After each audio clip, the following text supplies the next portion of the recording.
with her family in 1971. She graduated from Eustis High School in 1982, and in 1986 received her Bachelor of Arts degree with academic honors from Furman University in Greenville, South Carolina. In 1989, Leslie graduated with honors from the University of Florida College of Law, where she was a member of the moot court team. After working in Atlanta, Georgia, Leslie returned to Lake County in 1991. Since 1993, Leslie has owned her own law practice, focusing in the areas of local government law, environmental law, real property, business, and land use law. Leslie has served as the city attorney for the town of Lady Lake, the town of Montverde, and the city of Umatilla. Leslie has 2 children, 3 stepchildren, and is married to Dr. Jack Cassell. Leslie has served the community in many capacities, including Junior Achievement Teacher, YMCA Coach, Eustis Service League, she was the former president, Leadership Lake County, and Volunteer Teacher with Justice Teaching. The Justice Teaching Program was established by Chief Justice Lewis of the Florida Supreme Court to utilize volunteer lawyers and judges to instruct elementary, middle, and high school students about the United States Constitution, the Florida Constitution, and the judicial process through interactive lessons and case studies. Leslie is a strong proponent of economic development and free market principles. Is that something back here? And job creation through good planning and balanced policies to protect our valuable natural resources and the unique quality of life we enjoy in Lake County. She served on affordable housing by lake, capital improvements, Congress of Regional Leaders, Lake Community Action Agency, Lake County Educational Concurrency Review Committee, Lake Emergency Medical Services Board of Directors, Lake Sumter Metropolitan Planning Organization, Mount Plymouth Sorrento Community Redevelopment Advisory Committee, Wekiwa River Basin Committee, Wekiwa River System Advisory Management Committee, Workforce Central Florida Investment Consortium. You've been very busy. And with that, I'll bring up Leslie.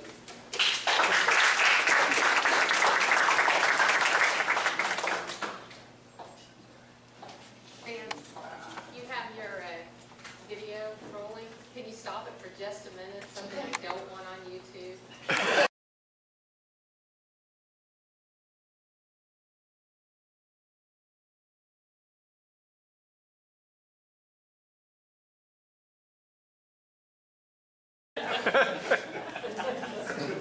Well, oh, one more thing of interest. Jack, my husband, is going to be on the American Pickers next Wednesday at 9 o'clock. He's a collector of sorts. He collects a lot of stuff. It should be very interesting. It's all about Jack. The family was there. We all wanted to like be in the pictures. You know, we're jumping up trying to get into the scene, but they just went all through his collection of things, and it should be very interesting. So I asked him, I said, can't we preview it first? I don't want people to think that that's actually our home. Because it is just a bunch of warehouses and barns and things, and he's just collected all kinds of weird stuff through the years. But anyway, it should be interesting, should be fun. Well, let's get down to business. Politics is a really rough business. It's become all-out warfare. We know that all too well. On the national scene and even locally, we're seeing that in some cases. We've watched the media outlets and the pundits and the public relations firms master this technique. They poll, they find out what moves people. They understand that the majority of voters work off of very little information. So they just give enough information, the right information, and they've learned that they can manipulate huge numbers of people. You are here tonight because you are a high information voter. You do your homework, you read legislation, you pay attention to the details, you care. You care about your family's future, you care about your grandchildren, you care about the future of this community, and you care about the future of this country. But unfortunately, as a Tea Party member, you have been maligned. Any of us who marched on Washington in 9/11, showed up at a Tea Party rally, said that we were mad as hell and we weren't going to take it anymore, we've all been maligned. Because someone using the rules of radicals playbook has branded Tea Party members and in a terribly and horribly negative light. But we know the truth. We know what we believe. We know who we are. We know why we are here. For us, limited government, lower taxes, fiscal responsibility, and free enterprise are not just empty buzzwords. They are not a cover. They are real values that we believe in. In a world filled with smoke and mirrors and political gamesmanship and downright deception, it is easy to wonder sometimes what is real. Well, I'm here to tell you tonight that I'm real. I'm so real that I actually enjoy serving on a board where the most heated discussion this past year was about trash collection and disposal. Seriously, I am for real because I really do want to do this job again for another 4 years, because I do believe that we, all of us, made a difference over the last 4 years, but there's still much more to do. Quite frankly, there will always be more to do when it comes to government. We know that when it comes to government programs and government spending, because the logical progression of government is to grow. For government programs to justify themselves. For people to want to justify the jobs that they do. And this doesn't mean that government is inherently bad, but we've all seen it firsthand, that when unchecked, people who have power can let it go to their head. And in a lot of instances, they're drawn into politics because they love the idea of being powerful, and that certainly doesn't serve us well, the constituents. We've all watched programs that maybe started with good intentions, but they have become institutionalized and they've gone awry. So I'm here tonight as your County Commissioner for District 4, and I want to thank you for the chance to serve you. And I want to thank those of you who worked hard to help me get elected the first time, that have helped me this time around, getting petition cards signed and doing the things that you have to do to get started again. But I'm asking you tonight to give me that opportunity again to serve you. You know, I guess it's safe to say that those of us that are in this room tonight are kind of like political junkies. We watch the news, we read the blogs, we get worked up when we talk about national politics and state politics, but for good reason. There's a lot of really exciting things happening.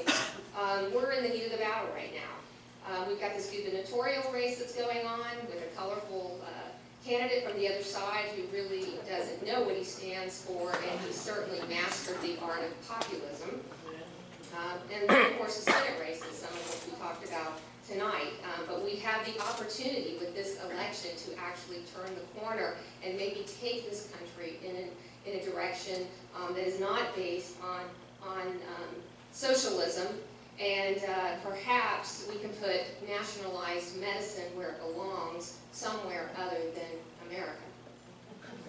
So with all those exciting things happening, I'm sorry to say that I'm here tonight to talk about local government. I decided to wear this bright little sweater thing because I figured it would at least keep your attention for a little while. We talked, Walter and I talked about a list of things that might be interesting, the Wekiva Parkway, the progress there, the sector plan that they talked about in the newspaper with the east-west connector from Highway 27 over to the 429 south of Claremont, even the Villa City project that's been in the newspaper. They're talking about this Villa City project being the biggest development ever to come to Lake County, kind of a villages style, 55 and older community in the Groveland area. Interestingly, that is not under the jurisdiction of Lake County government, though. That is in the city of Groveland.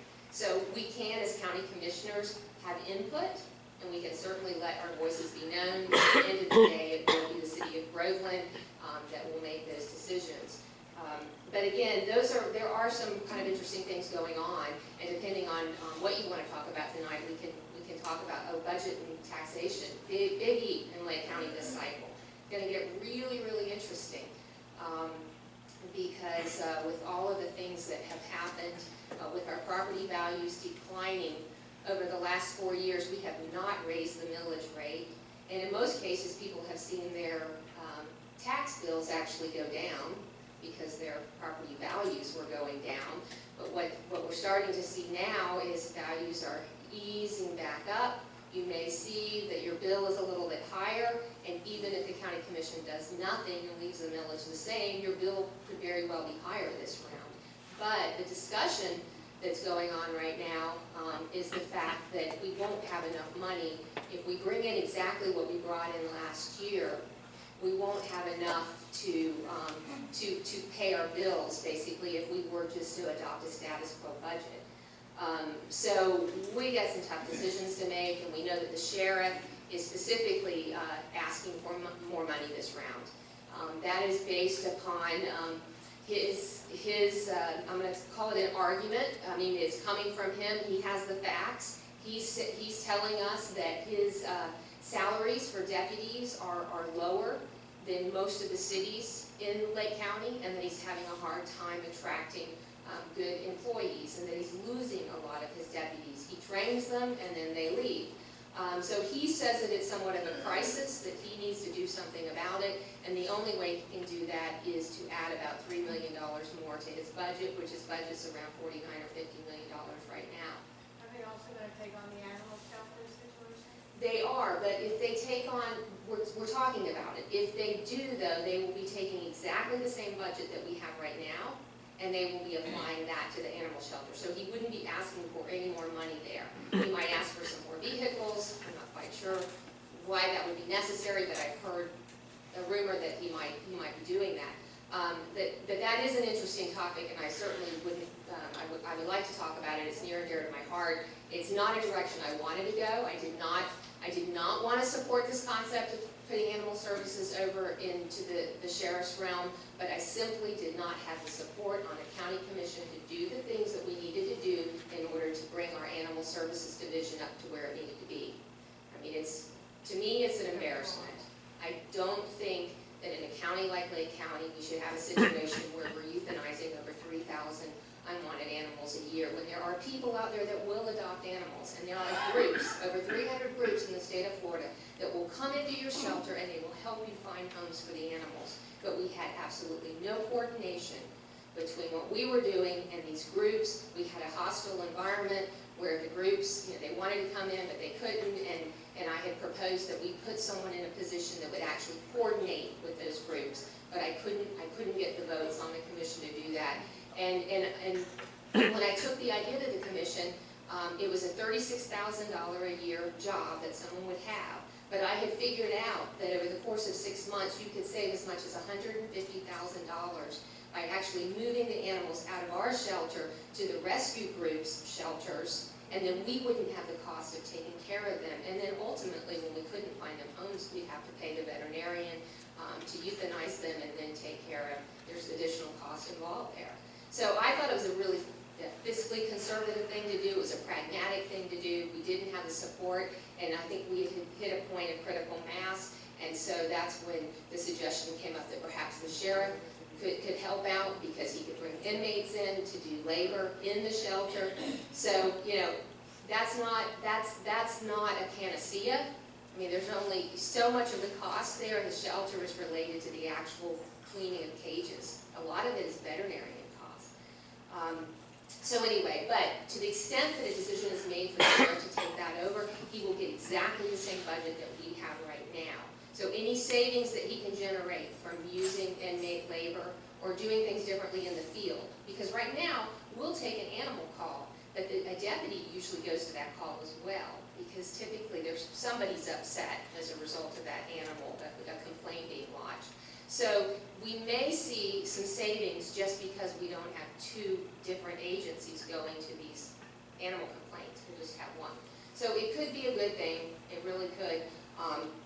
But anyway, he won't be asking for more money if we go that route. But there's something going on in this county that that I wanted to talk about, that I thought that was really pertinent to us as members of the Tea Party group, and it goes hand in hand with Agenda 21. And I know that most of you are familiar with Agenda 21, and I've described it as a master blueprint for organizing the world in such a way that power is centralized in a ruling class, and the rest of us live in a sustainable way that protects the planet from the ill effects of mankind. Well said. Well stated, yeah. Well said. As we know, this terminology of sustainability and sustainable development has become completely mainstream. I mean, if you go on a college campus, and I did that over the last couple months because my daughter had been looking at colleges, and everywhere we went, they had these sustainable programs. They had community gardens, they had all the recycling bins, and the word sustainable was like everywhere. But, you know, people get into this because none of us want to ruin the planet. And if they tell us that this is how you go about making sure that we don't ruin this planet, people latch on to that and they start accepting it. And there's a lot of peer pressure. We all know that there's a tremendous amount of peer pressure. But what, you know, you guys know this, but what people don't realize, and what all of these young people don't realize, is that you know, this whole concept was formulated by intellectuals and elitists who really saw this as an opportunity to socially engineer the world and transfer wealth. And in the process, these elitists and these intellectuals, they would get a piece of the pie. You know, the Al Gores of the world, the people that started the businesses that were going to be hand-picked as sustainable companies. So anyway, what we know as we read about the people that wrote all of this stuff, that the greatest obstacle to them achieving what they wanted to achieve was the concept of private property rights. I mean, this was an obstacle to their plans to equalize all of mankind into this neat little plan. So in Lake County, when you go through our land development regulations and you look at our comprehensive plan, you see some of the buzzwords and concepts that come out of Agenda 21. I do want to say that just because they're in there, just because a word is used here or there, and you've seen it before at Agenda 21, doesn't make it inherently bad. You know, what I've come to the conclusion, to a large degree, it's the application. It's the application of those concepts. It's the discretionary decision-making that can obliterate private property rights. And I think that's the thing that we have to be so careful about in Lake County. It hasn't really been a very big issue over the last 4 years because development activity has practically been non-existent, but it's picking up. We have good regulations in Lake County. Our regulations are so different than they were 20, 30, 40 years ago.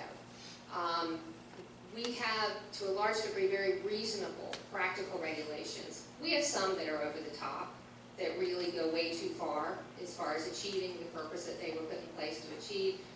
And we need to keep fixing those to the extent that we can get, you know, the board to understand why these regulations are bad.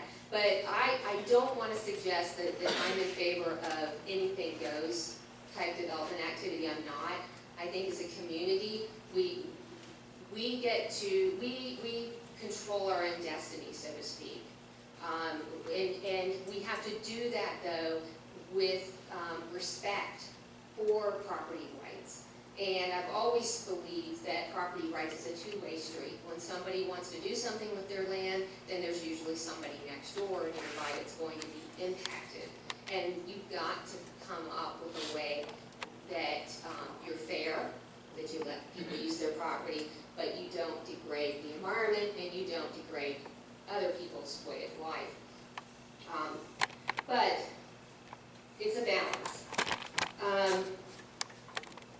You know, we all want clean water. We all want to have enough water to drain. We don't want our springs polluted or diminished. We all want clean air. We don't want overcrowded schools. We don't want bumping bumper traffic. We don't want sand trucks behind us every time we get in our car to go somewhere. We don't like this. We don't like that. Before you know it, we see everything around us, though, as something we must control. And for good reason, right? We're trying to protect our quality of life. But where does it end? And what are the limitations on this idea of controlling others and controlling the environment around us? And this can be such an easy trap for people to fall into, even conservatives.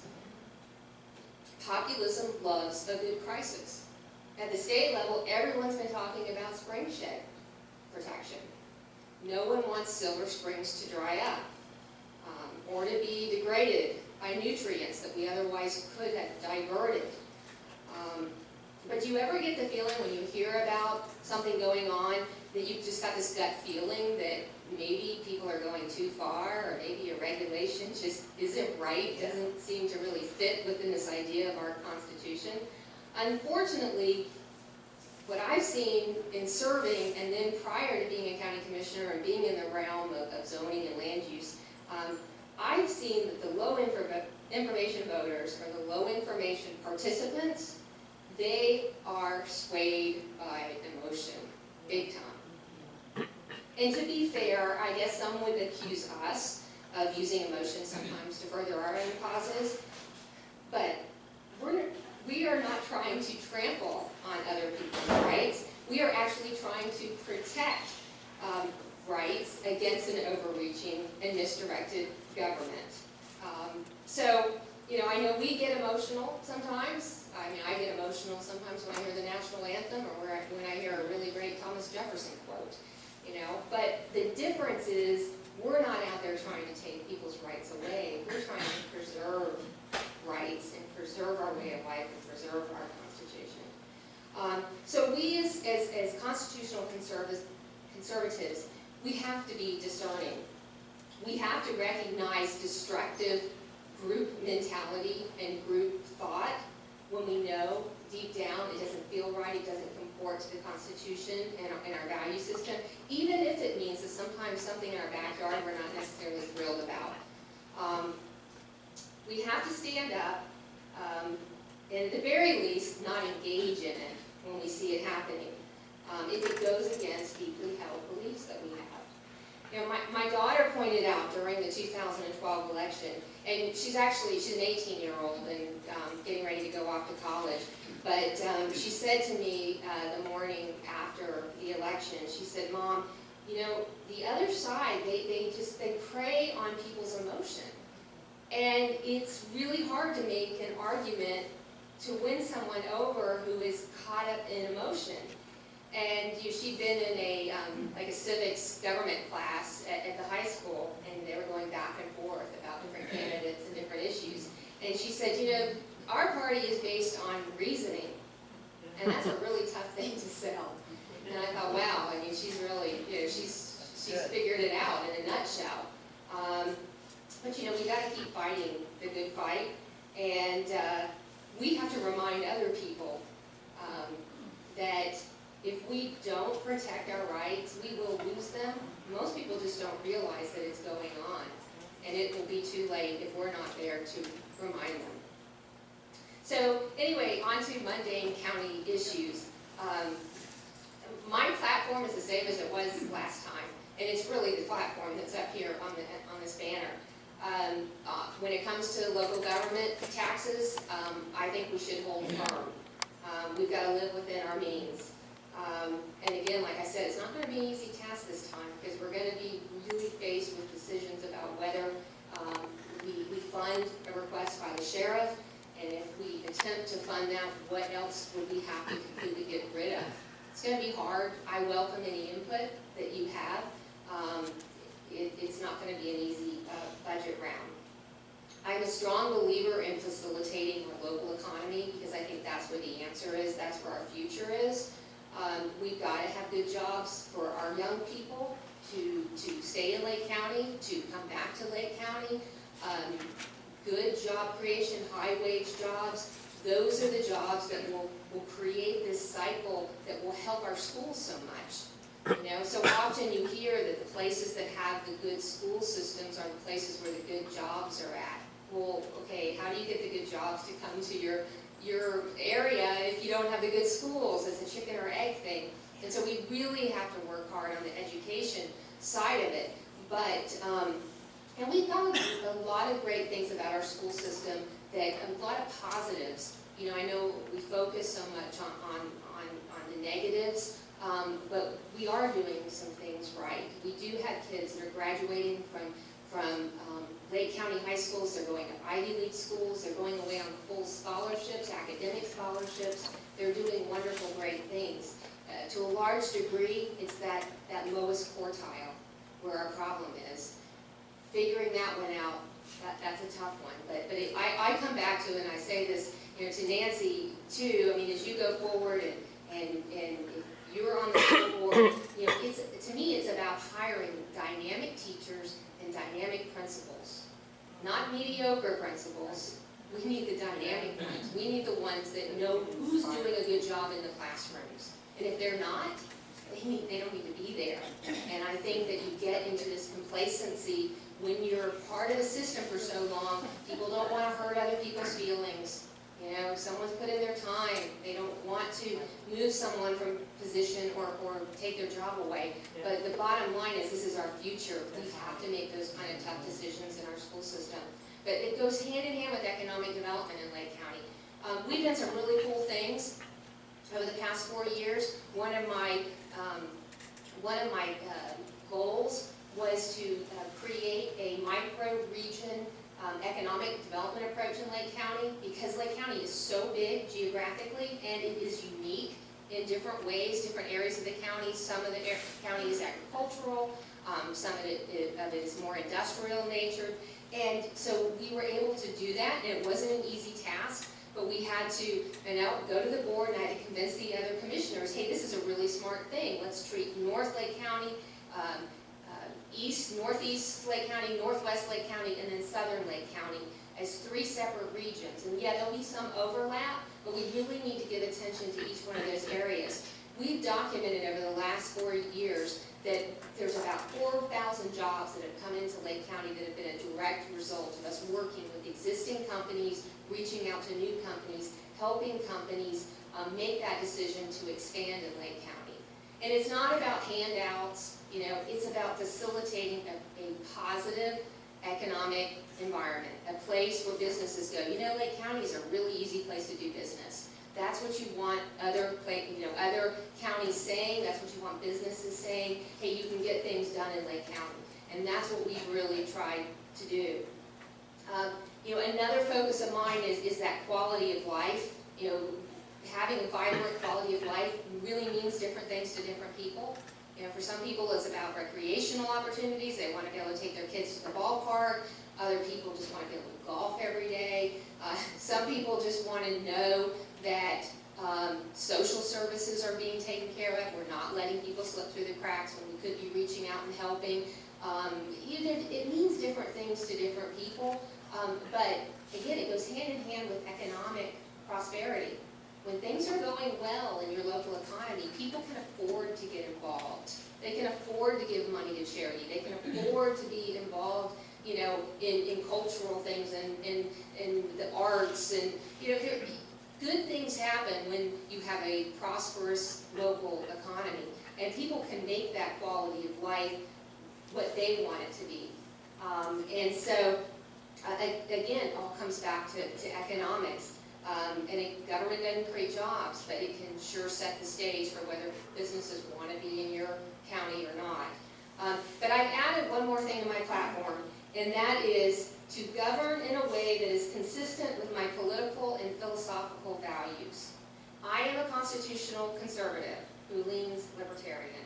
I am a Republican because it most closely aligns with the principles that I believe have made this country great.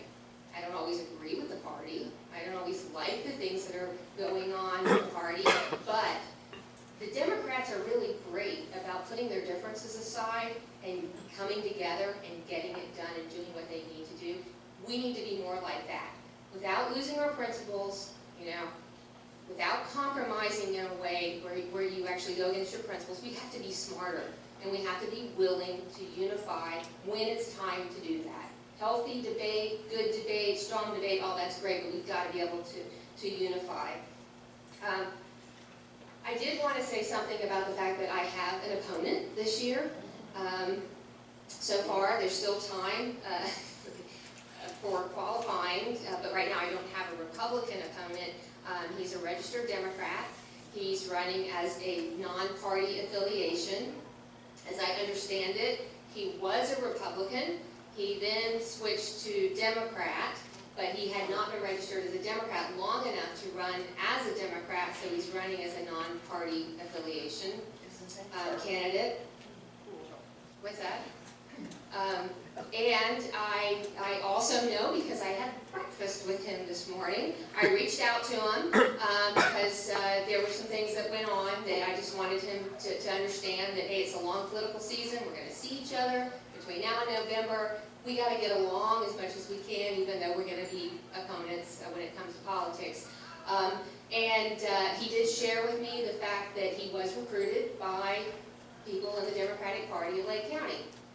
So I know the Democrats in Lake County would love to get a foothold on the Board of County Commissioners. And I can tell you right now that typically our meetings don't involve partisan issues. And the reason is because we're primarily conservative. We don't have a reason to bring up partisan issues because, you know, we're focused on the important stuff. We're not bringing up things that you may see come up on the Orange County Commission.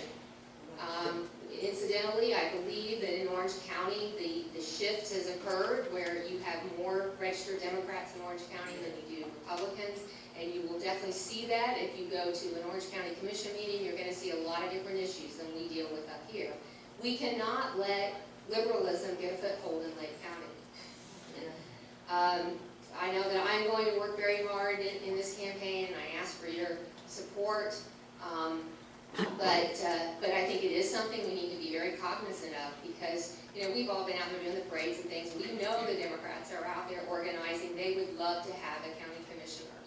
And, you know, when it comes to issues of taxation and spending, that's one thing you can count on. We may disagree sometimes on our board about how you get it done and what, you know, some of the details, but as a general rule, we are very conservative when it comes to spending issues. Let's see. I did want to mention. I mentioned trash earlier. I promised my fellow commissioners not to engage in too much discussion about trash because it's happened. It's passed. It's a done deal. That was my problem with it all along. I felt like it was a done deal before I even got to vote on it. So I raised a lot of hell about it, and I did it for good reason because I thought that it was not the best thing for this county. I did not think it was the best thing for for our residents, and I tried. I put up a good fight, but as a result of fighting, actually some really good things came out of it because they did shift around and they changed some things about the contracts. One of the things I was so mad about was in rural areas, a lot of times people get frustrated if they only get their trash picked up once a week. They get tired of it being around, or the animals get into it. The critters. It starts to smell. Anyway, a lot of times you start seeing trash thrown on the side of the road. It used to happen in Lake County all the time. Then we went to the twice-a-week pickup, and that didn't happen anymore. You rarely did you see, bags of trash just thrown other places. So that was a biggie for me. Another thing was stuff that people would leave out, big items.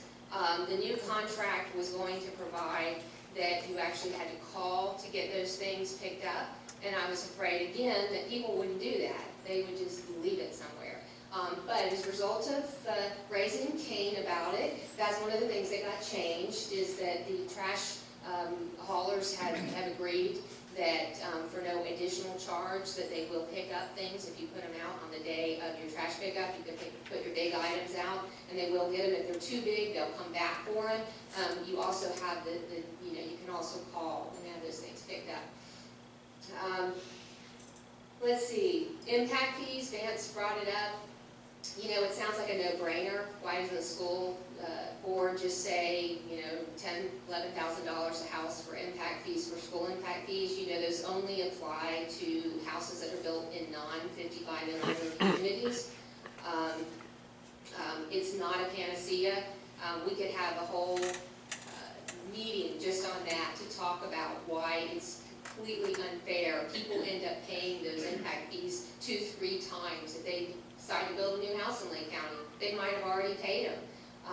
It's really not a fair way. I think a reasonable impact fee is a good idea, but what ends up happening is the value of the home comes down and we see a lower quality product of housing built in the county as a result of the impact fees. So there are unintended consequences that don't always get factored into what happens when you put exorbitant amounts of impact fees onto the cost of building a new home. There are other ways that new revenue could be raised if that is the sole issue, is building new classrooms. But a lot of people come to Lake County with kids, they buy an existing home. They don't pay an impact fee, but they just brought 3, 4, 5 kids and put them in our school system. So it's really, from a fairness standpoint, it's really not a fair way to build new classrooms.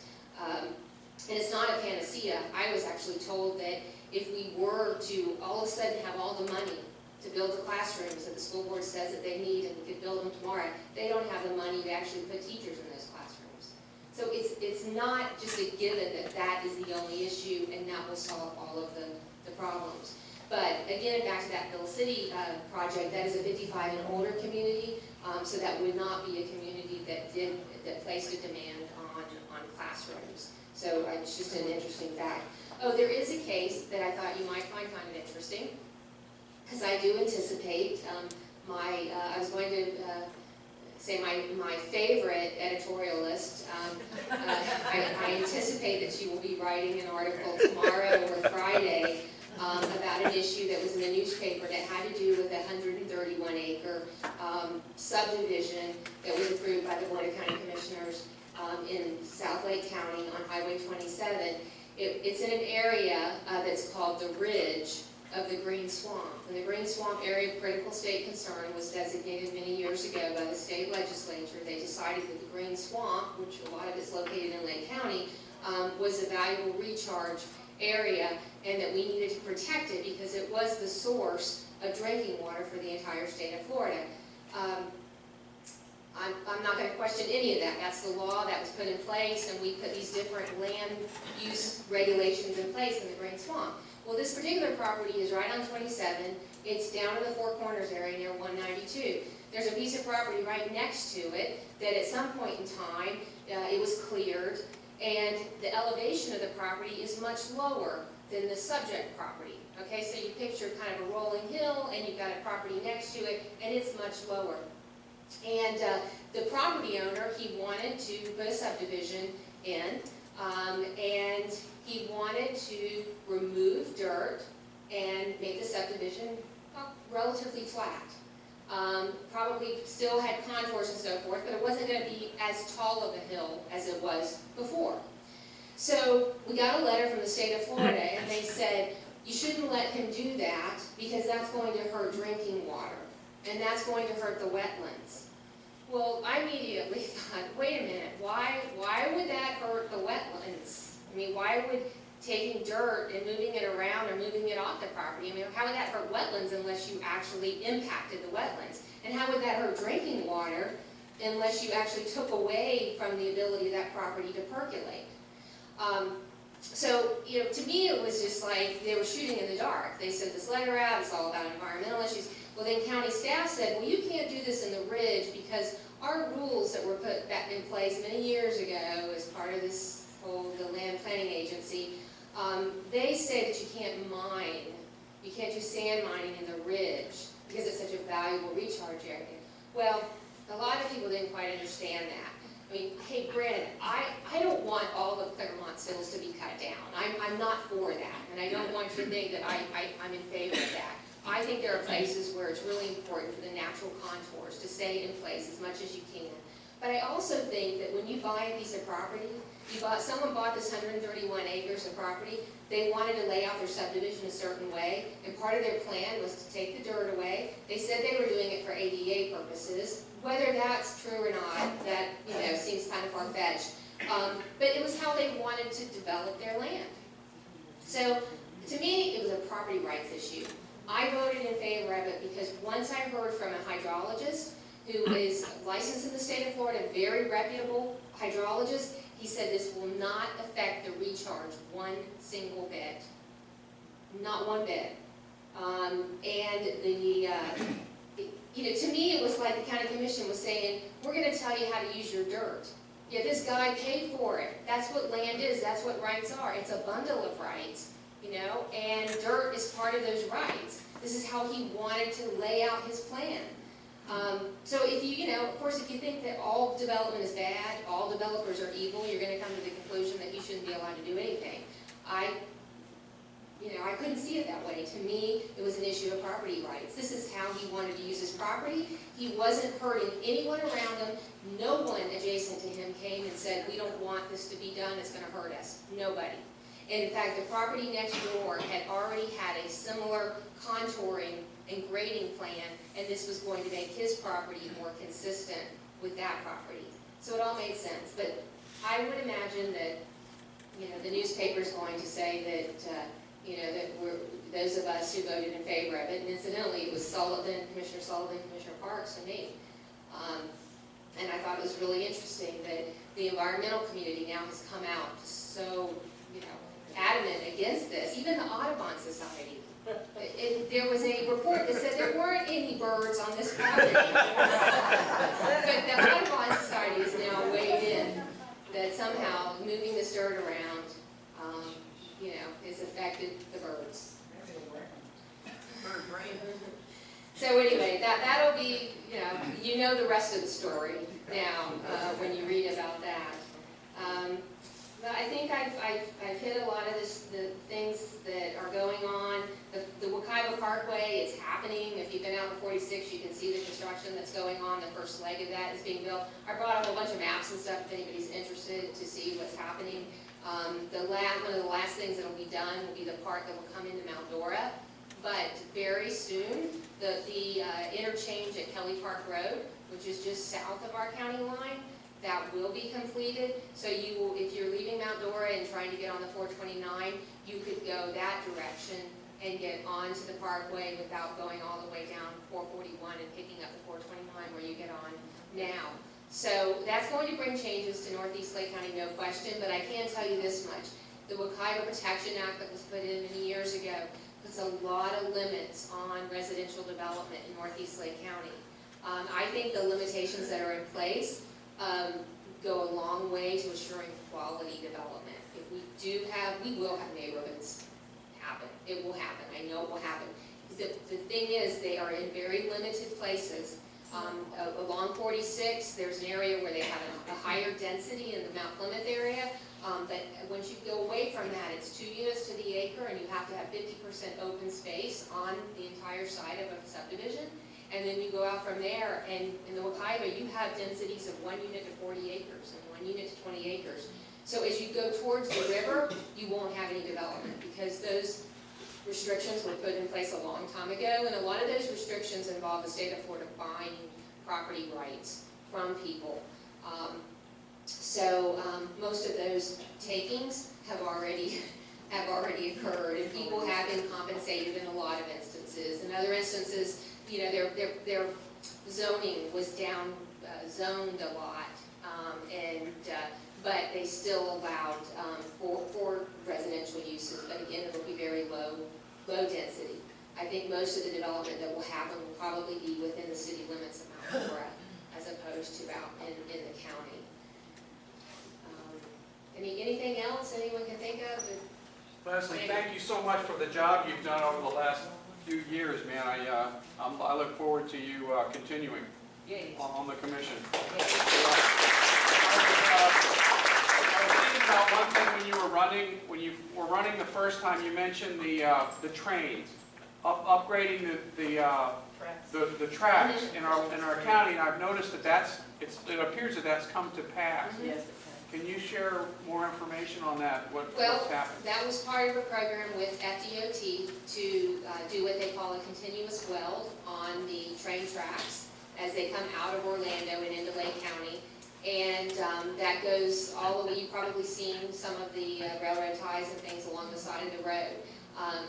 Trains previously could only run about 20, 25 miles an hour. 10 miles. 10 miles an hour. 10 miles an hour from Zellwood up to Okay, and this is supposed to facilitate what, 40. 40? I thought it was even more than 40. They may be able to do that. They've increased the weight limits on the train substantially. Okay. And the speed. So the focus of that was really about moving freight. It was about economic development because we already had businesses in Lake County that were using that line. But it was really a preferred mode of transportation because it was so slow. And it was rickety-rackety and, just there were a lot of issues. So the focus of this was really to promote light industrial uses, manufacturing, being able to move goods and services to the Orlando area where then things went, they were distributed in other directions. But there was also this other side to it, that maybe one day that line would be used as an extension of the Orange County, the Sun Rail that is going into effect. So a lot of people had, trepidation about that. What would that mean to Lake County? Would we be on the hook for paying for a commuter train? Could we even support it? Did we want it? Where would all these people come from? Or, did we really want to be even more, to me, one of the issues was, do we really want to be more of a veteran community? Because you'd be hopping on a train and going to work in Orlando. But there are a lot of people that think it's a really good thing. That's so far off into the future that I cannot imagine that it would ever happen in Lake County unless it was something that was put out as a referendum. That's the direction I would want to see it go if it ever came to a question of, did we want to do this? Do we want to be a part of that system? And, we're in a really good position right now because we can watch and see what happens with Sunrail. Because they're getting ready, they're opening up those stations. Sunrail is starting to operate. I-4 is going to be having lots of construction. They're counting on people really using that commuter line. And I just think it's going to be a really great way for us to step back, look at it, and maybe one day it does make sense for 2 trains to come in the morning and 2 trains in the evening or something like that. The only city that I know of right now that is interested is Tavares, from what I understand. Eustis, correct me if I'm wrong, has indicated they're really not interested in commuter trains. So it would be Tavares, and again, if they wanted to go in that direction, I guarantee you they would have to go out and find out from their residents, is this something that you want to do? And people would have a chance to really do their due diligence to find out how much we'd be on the hook as taxpayers. So I just, I think that's an issue way down the line, pardon the pun. But I think the key is that we be in tune and we, pay attention, because the last thing we want to do is for something like that to be done without us, the taxpayers, agreeing that we want to go in that direction. I can't have a public speaking engagement without at least saying something about the roundabout at 455. Okay, I'm a pragmatist. I know I said I'm a fiscal conservative. I'm also a pragmatist because I think, in order to be a good, fiscal steward, you have to be really smart, and there are opportunities you get as a result of gas tax money that we pay to the federal government, that we pay to the state government, that we never ever see unless we ask for it to come back to Lake County. There are opportunities to get that money back. And one of those opportunities came with the intersection of 561 and 455. If you've ever been out there, it's an incredibly dangerous intersection. I think someone told me there's like 60 points within that intersection where you could be in an accident, because it's very unique. I don't think there's ever been one designed like it, but there's tons of right-of-way, because Mr. Howie was the one that set this up many years ago. Lots of right-of-way, a perfect location if you were to put a roundabout in, and you would not have to put a traffic light, essentially out in an area where people are traveling 30, 40, 50 miles an hour. I can't think of a worse thing to be traveling along there at night and all of a sudden I got to stop at a traffic light when there's no other traffic around. So that's where the idea came from, is to make it a roundabout. That way if you were coming back from Mineola, and, no other traffic, so you just circle around the roundabout. And so this was considered a pilot project. It's not Lake County gas tax money. It is gas tax money that we pay to the state and federal government, and it's a pilot project that we got through the state of Florida. And so, a lot of issues were brought up that, this was, we were wasting money. Well, this was our money that we paid in taxes, but we never were going to get back unless we actually went through with the project. We couldn't apply it to another project. That was the very first question I asked when I first saw it. I said, look, I want to approve this if there's a way we can apply this to something else, because we may have higher priorities that we could use this for. But it came down to the fact that it was considered a pilot project and it addressed a safety issue. And that's why we were able to use it in that location. We may never build another roundabout in Lake County. I know we've got the one here in Tavares, which actually people really have come to love that roundabout. But it's really small. This one will be about the size of this room, so that semi-trucks could actually go around it. But again, the key was putting a traffic light in a location like that would certainly result in fatalities, because that's what happens at traffic lights. People try to speed, especially in an area that's rural like that. They don't want to be sitting at a light, whereas a roundabout slows you down and you work your way around it. So that's why I voted for it. I thought it was a very practical, pragmatic thing to do, a way to fix a problem that otherwise years from now we would have had to fix. We knew it was a problem. We were having accidents there. And so I did that. But I know that, a lot of people think that roundabouts are European or they're Agenda 21 or, I don't want to see them all over Lake County, but I think it's a good way to figure out, does it work in that location? And maybe there's other spots where it would work, but we just have to, it's a good chance to kind of see how it all unfolds. Yes? Could you comment on Lake Express? I know it stems from a presidential executive order, but, I see these buses all day long. There's never more than one or two people on. It depends on which one. Are you talking about the white ones with the blue stripe? The small Lake ones, Connection? yes. Those are actually for what they call paratransit. Those are people that, the terminology, the politically correct terminology in the world we live in today is transportation disadvantaged. These are people for, they may be on Medicaid. They may be veterans that have, they have a certain veterans program that they're under in order to go to doctor's appointments. They may be former federal employees.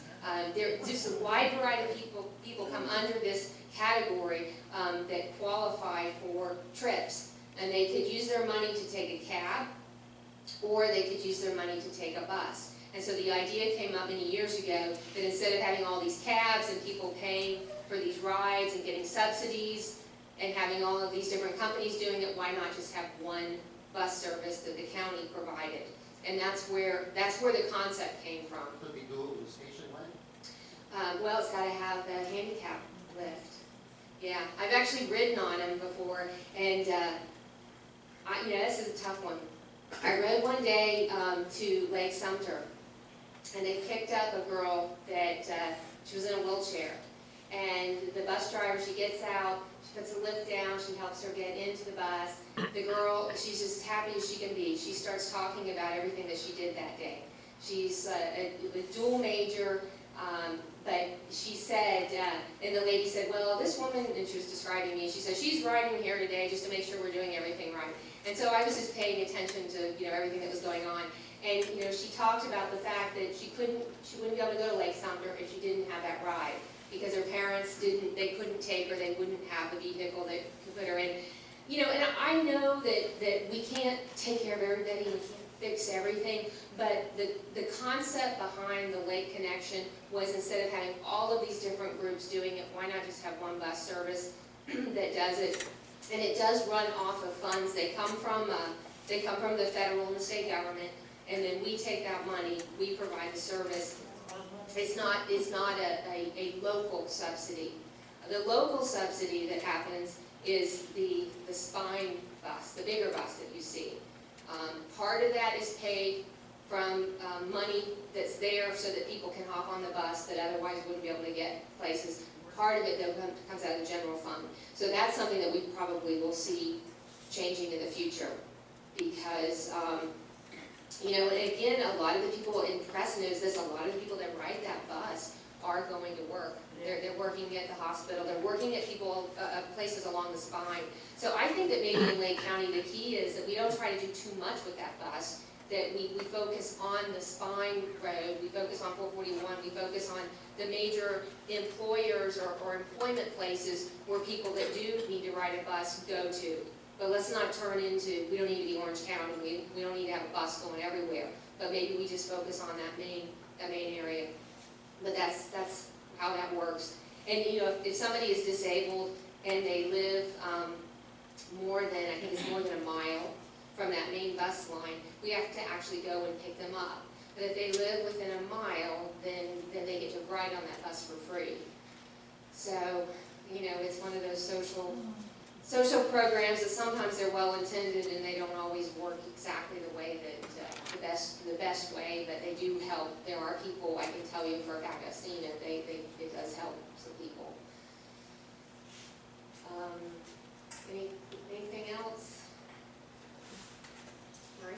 One thing you said earlier got me, because I was having a conversation with Todd Howard and Nancy, and but Todd mentioned that young people now are wanting to concentrate in urban areas. Mm-hmm. And I'm thinking, gee, I wonder where they got that from. You know, it's like the schools, everything. I mean, the toilet paper we use at work has sustainable on it. Everything. And they're just being conditioned. Yeah, I mean, there's some of that going on. I mean, don't you think that young people have always sort of been attracted to more urban areas? You know, they want the cool stuff and they want the trends are happening there, and you know, it's a logical place. But there are people that all they do is study trends because they're trying to get ahead of the curve and they want to be the businesses out there, you know, before anybody else thinks of it. And I saw a presentation not long ago on somebody, they call them futurists. And all they do is study what they think people might want to do in the future, what they might buy in the future. And you know, these young people really do like, you know, the urban areas. And it's interesting to see, like even over in the Mount Doria area where they have a Starbucks coffee, you know, which anyway, I won't go there. The kids, they love to go there. It makes them feel like they're in a metropolitan area. You know, so I'm not sure how we're going to, you know, combat that. I think that's going to be a natural inclination. But, I still believe that the key to America, you know, as far as all the sustainability and everything, is give us choices. That's what we like. Some of us like to live in the country. Some of us like to shoot our guns and not have somebody complain about it. You know anybody like that? Some of us need more property if we want to shoot our guns. But, you know, some people like to be in the urban areas, or they've done the country for a while and now they want to be in a neighborhood. You know, that's what makes America great. And there was actually a comp plan provision in Lake County that said out in the Mount Plymouth-Sorrento area, there was a guy that was an Agenda 21 guy that was on the board several years ago. And he made certain that there was a provision in there that said that you could not have a gated community in the Mount Plymouth-Sorrento area. Because under Agenda 21, they do not like gated communities. They don't think it's right that some people can go into their neighborhood and not let other people come into their neighborhood. It's too exclusive. And it doesn't connect enough. You know, I get it. There are times when you do want roads to connect. There are good reasons for roads to connect. But if somebody chooses to live in an enclosed environment because maybe they feel safer, it's just what they choose. That's what they want. This is America. We should have those kind of choices. So we did get rid of that recently. We did take that out of the comp plan. Yes. Well, the only thing, I want to thank you very much for all of your hard work. You know, I think you've done a fabulous job. I don't always agree 100% with everywhere you go, and none of us ever will. But one of the things that concerned me, because you talked about this issue, and Sue and I, unfortunately, have been on the city commission at Eustis. We don't have a gated community. You cannot put one in the city of Eustis. Our comp plan started every paragraph with SMART plan. I remember this. I've been spending 3 years trying to take all this stuff out, word for word, and I got into a conversation with one of our fine citizens over environmental issues 2 commission meetings ago, which made me stand for 2.5 hours in the parking lot, trying to get some logical explanation for something, and at the end of the day, I always come home very frustrated with an issue where logic never seems to play a role. And the property rights piece for me seems to be read out of two sides. In the front, there's a very fine line between when it's your property rights or it's everybody's property rights and how you define that. I just think at all costs we have to push to the maximum the other way. Even if it errs on someone having something that they don't like to see happen because the individual that actually owned the property got to do something. Right, and that's where I think that if we're smart about it, you can come up with really great compromises that let people use their property, versus forcing the issue, and then sometimes you have a court comes, steps in and says, County Commission, you couldn't say no to that. You're not allowed to say no to that. And it gets kind of crammed down your throat. And so I think that a smart thing to do is to at least attempt to find that middle ground when you can. Because then I think that we all benefit when we can do that. So, I remember Chris and I early on when we got elected, we had a big discussion about trees, about, being required to plant a certain number of trees. I've been beat to death over trees every year, once a year. I'm about to be beat up again. The biggie though, we all know the biggie is water. Because it's one of those things where, it's like, okay, there's only so much to go around, right? So if there's only so much to go around, then shouldn't we have a say on how other people use water? But I tell you what, there's a lot of unproven science out there, and there's been a lot of hysteria created. I think the one thing that we do know is for a fact that water in the aquifer does not know where geopolitical boundaries are. We know that for a fact. And we know that there are places in the state of Florida that are pumping a whole heck of a lot more water than we are here in Lake County. Okay, so we could do everything right here in Lake County, but what they're doing in other places are ultimately is going to have a huge impact on our water sources in the future. So I think this is one of those areas that a statewide policy is the answer. You've got to look at it from the bigger picture.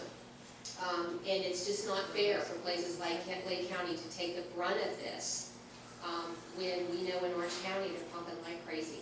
And if you think about what would happen if we stopped every beer bottling company, every soda bottling company, Budweiser, Busch, water bottling companies, if we shut these things down in the state of Florida, our economy would come to a screeching halt. We need water for industry, but we've got to look at this at a statewide level, and I think the only really great thing that's come out of the discussion is that we're actually now more conscious conservation. I think that's a good thing, but I sure as heck, there's a line that you draw, as far as if you're willing to pay for it, then, and there's still enough of the commodity, then we ought to be able to use it. But that is yet to be seen. I think there's a lot of science that and we can only do that on a statewide basis because it's a very expensive thing to do. To model hydrology is extremely expensive, and even then it's not an exact science. But you've got to have all of the parties there. You can't just be doing it in the St. John's Water Management District or in the Southwest. You've got to be looking at the whole thing. So, okay, well, thank you so much.